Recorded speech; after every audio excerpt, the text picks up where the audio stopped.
টেকনাফ সীমান্ত এলাকার সার্বিক পরিস্থিতি স্বাভাবিক রয়েছে বলে জানিয়েছে টেকনাফ উপজেলা নির্বাহী কর্মকর্তা এস এম অনিক চৌধুরী।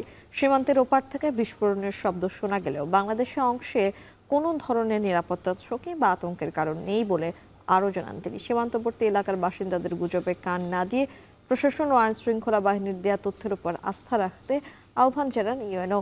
এর আগেই গত বুধবার মিয়ানমারের রাখাইন রাজ্যের মংরু এলাকার জান্তা বাহিনীর বিমান হামলার জেরে সীমান্তবর্তী টেকনাফে ছড়িয়ে পড়ে আতঙ্ক। বিস্ফোরণের শব্দে কেঁপে ওঠে সীমান্ত এলাকা।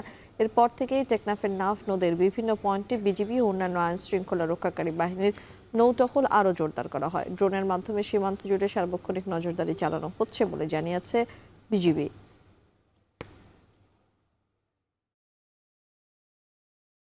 যে বিষয়টা সকাল থেকে এই ধরনের আর কোনো রকম ইনসিডেন্সের ঘটনা পাওয়া যায়নি। আমরা চেষ্টা করছি এই ধরনের বিষয়গুলো যেন পুনরাবৃত্তি না ঘটে, এবং পুনরাবৃত্তি যদি ঘটেও থাকে তার এফেক্ট যেন বাংলাদেশের ভেতর না পড়ে।